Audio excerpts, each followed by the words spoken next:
religion. Give me that old time. Today is a special day for me, so I'm going to review a movie that I consider to be one of my all-time favorites and a true classic. Inherit the Wind is a movie based on the famous Monkey Scopes trial in the United States. I'm not going to go into the real event too much, because obviously liberties were taken from the actual event, and I will instead focus on the movie plot itself. In a small southern town called Hillsborough, a science teacher named Bertram Cates is teaching the theories of Charles Darwin to his class. When word gets out about his teaching evolutionary theories, the authorities arrest him for breaking a state law which forbids evolution from being taught in public school. This arrest becomes big news, with many people laughing at the backward ways of Hillsborough, while most seem to be in solidarity with the decision. Cates' trial immediately shows signs of becoming much bigger than anyone expected, even as Cates tries to make sense of it all.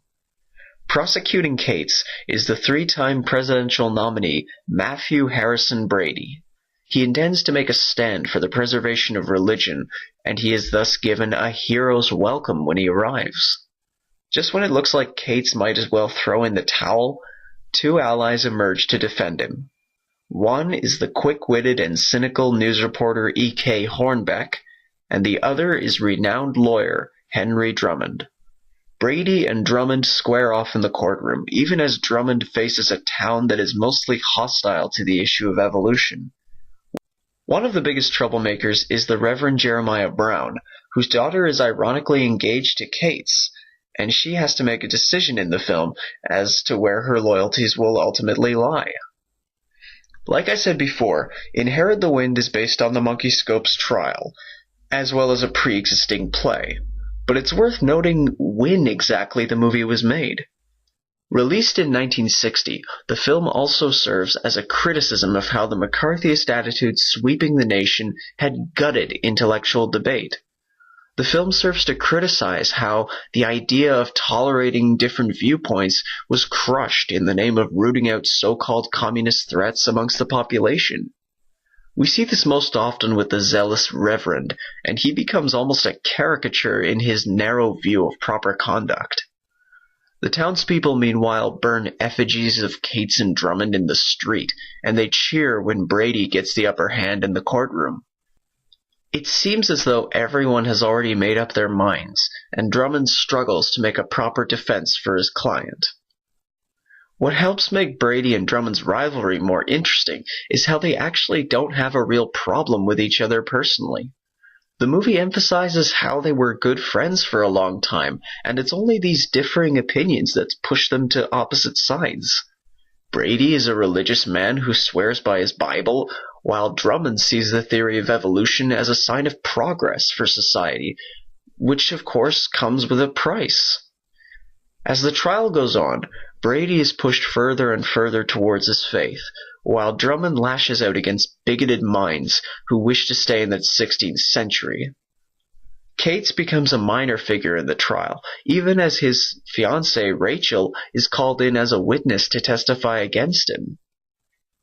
It should go without saying that the writing and acting in this movie is for the most part phenomenal. Spencer Tracy and Frederick March give what I consider to be their finest performances in this film. Both are given passionate speeches defending their sides, but it is ultimately Drummond who is the true hero of the film. He's the underdog, the speaker for tolerance, free thinking, and progress, the man who ends up turning to the most unlikely sources as weapons in his case.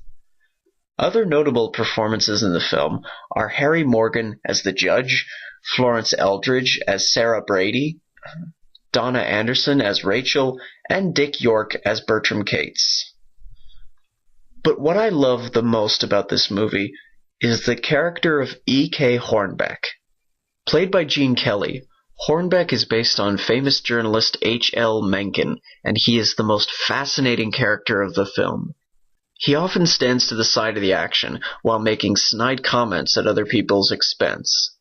Time and again he angers Brady with his writing or his sneers at the religious right, and seeing the behavior of these people, it's easy to laugh along with Hornbeck.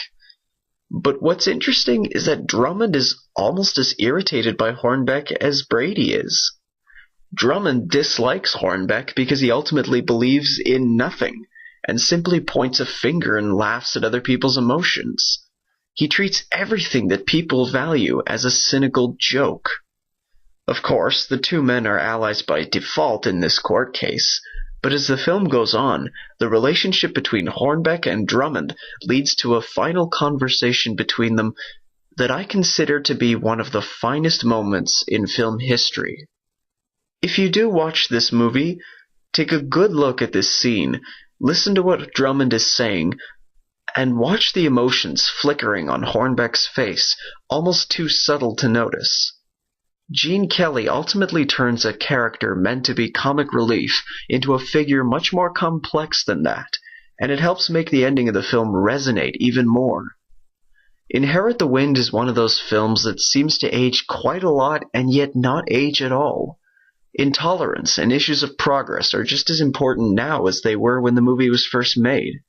Inherit the Wind can still be shown as a means to teach valuable lessons. It's a well-made film, it stands the test of time, and it remains to be one of my favorite films. Good for little David, it was good for little David, and it's good enough for me. Oh,